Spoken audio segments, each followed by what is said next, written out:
सात संगत जी, प्यार से कहिए धन निरंकार जी।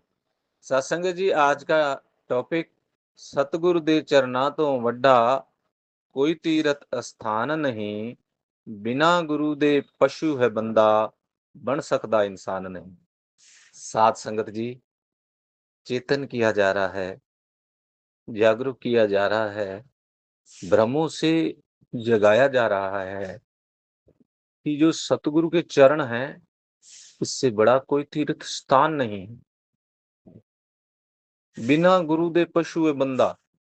अगर जीवन में सतगुरु नहीं है सासंगत, तो फिर कोई फर्क नहीं है पशु में और इंसान में, क्योंकि निद्रा भोजन भोग भय ये सब पशु पुरुष समान, ज्ञान एक नर में अधिक है, ज्ञान बिना पशु जान।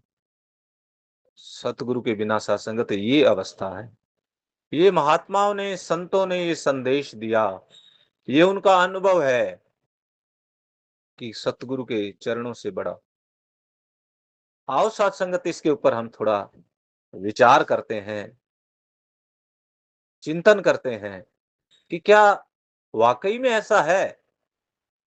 ये तो संतों ने बता दिया, लेकिन मुझे मेरा मन कहता है कि क्या ये केवल कहने की बात तो नहीं, और इसमें कितनी सच्चाई है, ये मैं जानना चाहता हूं। तो इसलिए प्यारी साथ संगत जी, तो इसलिए ये जागरूकता अत्यंत आवश्यक है कि सतगुरुदेव चरणा तू वड्डा।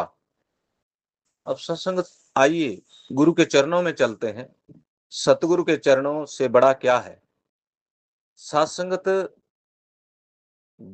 हम सभी जितने संत महात्मा हैं, जब ब्रह्म ज्ञान की प्राप्ति हुई, सतगुरु के चरणों में गए, सत्संगत सबसे बड़ी दात तो ये ब्रह्म ज्ञान मिल गया। प्रभु को खोजने के लिए सत्संगत हजारों वर्षों से इंसान ने कितना प्रयास किया, लेकिन क्या प्राप्ति हुई? कुछ भी नहीं मिला, बरसों बरस। और जैसे ही सतगुरु के चरण मिले, सतगुरु की शरण मिली, जीवन बदल गया। जो मीरा भाई कह रही थी सात संगत जी, लकड़ी जली कोयला भई, कोयले से पुनराग, मैं अभागन ऐसी जली न कोयला भई न राख। जैसे ही सतगुरु के चरणों की शरण मिली, पायो जी मैंने राम रतन धन पायो। एक पल के अंदर एक मन की अवस्था बदल गई, संगत अवस्था बदल गई, सिस्टम बदल गया सारा, खुशी आ गई। उससे पहले कभी उन्होंने जिक्र नहीं किया कि मुझे कुछ मिला या नहीं मिला, अब वो कह रहे हैं। और सत्संगत, ऐसे कितने कितने संत महात्माओं के जीवन में सतगुरु के चरणों का जो प्रभाव मिला उन्हें, उन्होंने व्यक्त किया। इसलिए महात्माओं ने कहा कि बिना गुरु दे पशु है बंदा, बन सकता इंसान नहीं। बिना गुरु के तो सत्संगत क्या है? खाना खा लिया और कहीं बच्चे और जो भी परिवार बन गया, और फिर किसी दिन चल दिए खा पी करके, तो क्या प्राप्त किया? फिर वापिस वही 84 लाख योनियां, फिर उन्हीं का चक्कर, फिर वही सजा। ये अवस्था वो है जब गुरु के चरण नहीं मिलते, गुरु की शरण नहीं मिलती, गुरु का वचन नहीं मानते।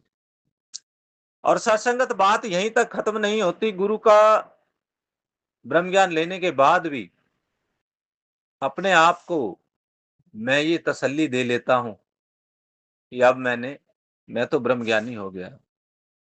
सत्संगत कुछ होना ही नहीं है, मिटाना है। कुछ होना ही तो बंधनों में लेकर के जाता है, कुछ नहीं होना।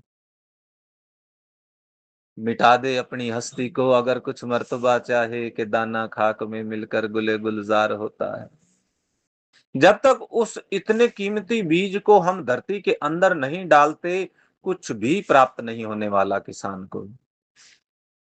और जैसे ही वो उस बीज को धरती में डालता है, बीज धरती में जाता है, अपने आप को धरती के समर्पित कर देता है, फिर उसके अंदर से फल फूल, कितनी कितनी फसलें, कितना कितना वो प्राप्ति हो जाती है।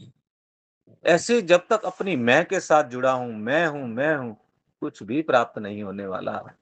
जिन्होंने मैं को साथ जुड़े उनका भी हश्र हमने देख लिया, तो ये वक्त अपने आप को समर्पित करने का है, सतगुरु के चरणों में समर्पित करने का है। प्यास सासंग जी, एक अवसर है, मौके का लाभ उठाएं और डूब जाएं गुरु की मस्ती में, गुरु के वचनों में, क्योंकि ये ऐसा सागर है जिससे डूब के ही पार हो जाना है। गुरु वचनों को मान लें, एज इट इज मान लें। मनिए जेकर वचन गुरु दा, उस्तत गुरु दी होवेगी। गुरु की पूजा करनी है, क्योंकि तीन लोक नौ खंड में गुरु से बड़ा न कोई, करता करे न कर सके जो सतगुरु चाहे होए। गुरु गोविंद सामने खड़े, काके लागू पाए बलिहारी। गुरु आप